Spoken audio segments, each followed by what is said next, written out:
Next 9 news में आपका बहुत बहुत स्वागत है। मैं हूं आपके साथ अबरारुल हक रहमान। भारत जोड़ो यात्रा में जिस तरीके से लगातार आपने कन्हैया कुमार की सक्रियता देखी थी और कहीं ना कहीं मीडिया में एक बड़े चेहरे के तौर पर वो उभर करके सामने आया। हालांकि जिस तरीके की बयानबाजी, जिस तरीके का भाषण उनके द्वारा दिया जाता है, उससे मीडिया में उनकी एक अलग पहचान जरूर थी, लेकिन भारत जोड़ो यात्रा में उन्होंने खुद को कांग्रेस पार्टी के उस खांचे में फिट करते हुए देखे गए। और ऐसे में कहा यह जा रहा है कि कांग्रेस पार्टी उनको जल्दी कोई बड़ी जिम्मेदारी दे सकती है। लेकिन इस बीच कन्हैया कुमार ने बीजेपी के खिलाफ किस तरीके से पलटवार किया है अपने बयानों के जरिए, वो जरा आप एक बार सुनिए। साथियों, मेरी आवाज जहां तक पहुंच रही है, आप कांग्रेस के एक एक कार्यकर्ताओं को और विभिन्न माध्यमों से जो हमारी बात सुन रहे हैं, आप तमाम आदरणीय बुजुर्गों का, नौजवान दोस्तों का, माताओं बहनों का, किसान मजदूर भाइयों का, मेहनत मजदूरी करके ठेला रिक्शा चला करके सरकारी और निजी क्षेत्रों में काम करके अपने परिवार का भरण पोषण करने वाले आप तमाम आवाम का क्रांतिकारी इस्तकबाल करता हूं, आपका हार्दिक अभिनंदन करता हूं। दोस्तों, मैं आपसे अपनी कुछ बातें साझा करना चाहता हूं। उससे पहले मैं धन्यवाद देना चाहता हूं हमारे पार्टी के तमाम वरिष्ठ नेताओं को कि आज उन्होंने बड़ी मशक्कत से मुझे यहां लाने में, आपके मौजूद पहुंचाने में मेहनत की है, क्योंकि आजकल दिल्ली पुलिस हम पे ज़्यादा मेहरबान है। दिल्ली पुलिस मेहरबान है और इस बात से हमको कोई दिक्कत नहीं है।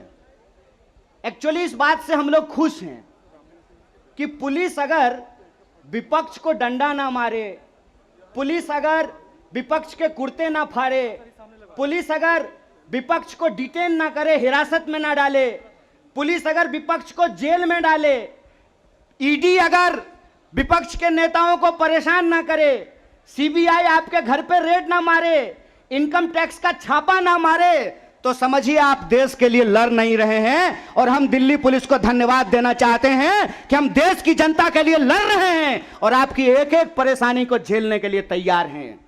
लेकिन एक बात हम दिल्ली पुलिस के सिपाहियों को जरूर कहना चाहते हैं। भाई साहब, आप आते हैं साधारण परिवार से, आप आते हैं किसान मजदूर के परिवार से, आप आते हैं गरीब परिवार से। आप जो हमारे ऊपर डंडा चला रहे हैं ना, एक्चुअली आप अपने ही भविष्य पे और अपने ही मुद्दों के ऊपर डंडा चला रहे हैं। इस बात को याद रखिएगा, इस बात को याद रखिएगा। और रिकॉर्ड तो करते ही आप लोग, बढ़िया सा रिकॉर्ड करके गृह मंत्री को सुना दीजिएगा। इस बात को याद रखिएगा कि डीसीपी साहब प्रमोट होकर के चले जाएंगे, डीजीपी बन जाएंगे, लेकिन जो आज इस देश की आर्मी के साथ हो रहा है, वो बात किसी दिन किसी भी पुलिस के साथ हो सकता है। इस बात को याद रखिएगा। इस बात को याद रखिएगा कि आज जिस तरीके से देश के लिए जो सम्मान की बात है, जो सर्वोच्च बलिदान की बात है, अगर उनकी नौकरी को ठेके पे किया जा रहा है, तो कल आपकी नौकरी को भी ठेके पे किया जा सकता है। इसीलिए कांग्रेस पार्टी पिछले 12 तारीख से यह सत्याग्रह कर रही है। लेकिन यह जो सत्याग्रह है, जंतर मंतर पे जो सत्याग्रह हो रहा है, इस सत्याग्रह का मूल कारण यह भी है कि हम सिर्फ अपने नेता को नहीं बचाना चाहते हैं। मीडिया वालों, मैं आपसे खास करके कहना चाहता हूं, हम अपने नेता को नहीं बचाना चाहते हैं।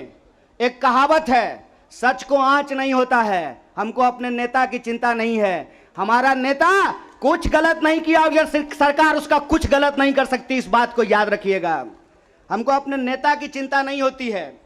और हम इस सरकार को कहते हैं, साहेब, हर चीज का एक मंत्र नहीं होता है।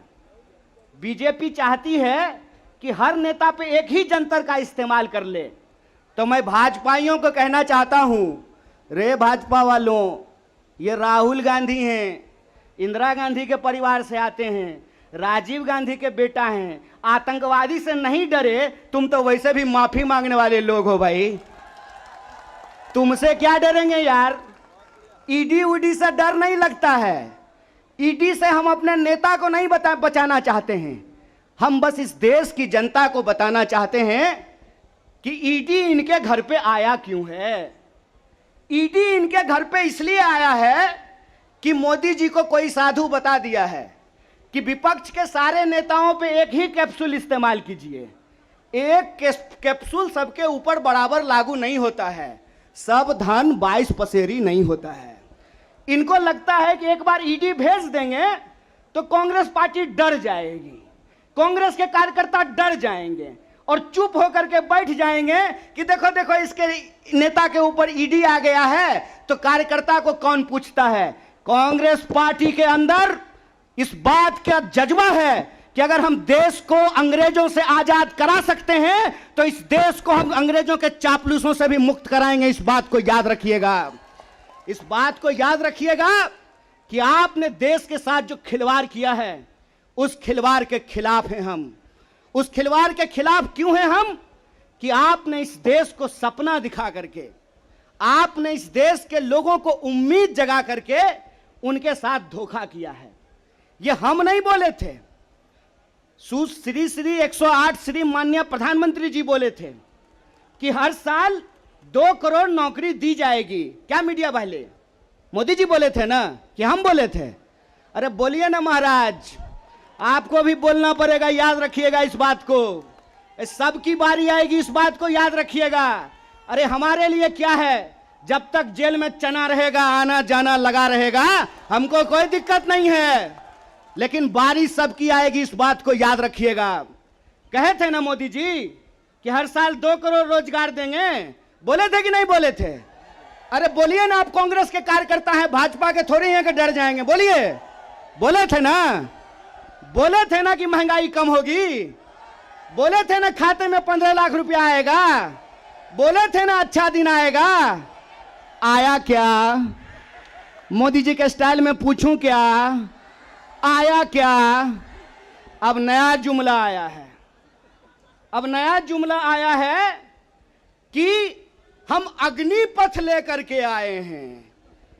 एगो भाजपा का नेता ईमानदार है, कैलाश विजयवर्गीय को धन्यवाद देना चाहिए।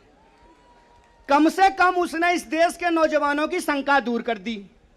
उन्होंने बता दिया भाजपा की नई योजना है तैयार, भाजपा ऑफिस में सभी नौजवान बनेंगे चौकीदार, यही योजना है ना। लेकिन मैं कहता हूं विजयवर्गीय जी, आपका बेटा बल्ला बहुत बढ़िया चलाता है, अफसर पे बैठ चला रहा था, उसको बीजेपी ऑफिस में क्यों नहीं सिक्योरिटी गार्ड बना देते हैं?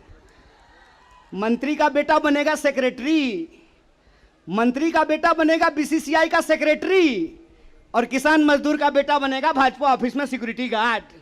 हाय रे हिपोक्रेसी, इसी को हिपोक्रेसी कहते हैं ना। और बेईमानी किसको कहते हैं? देश की जनता को लगा कि जब मोदी जी बोल रहे हैं तो सच ही बोलेंगे। मोदी जी की हर बात को मान लिया देश के लोगों ने। मोदी जी ने कहा दीपक जलाओ तो देश ने दीपक जलाया, मोदी जी ने कहा बत्ती बुझाओ तो देश ने बत्ती बुझाया।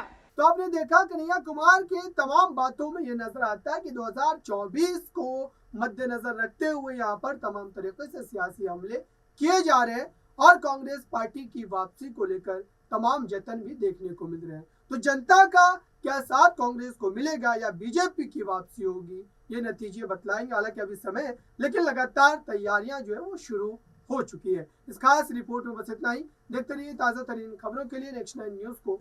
धन्यवाद।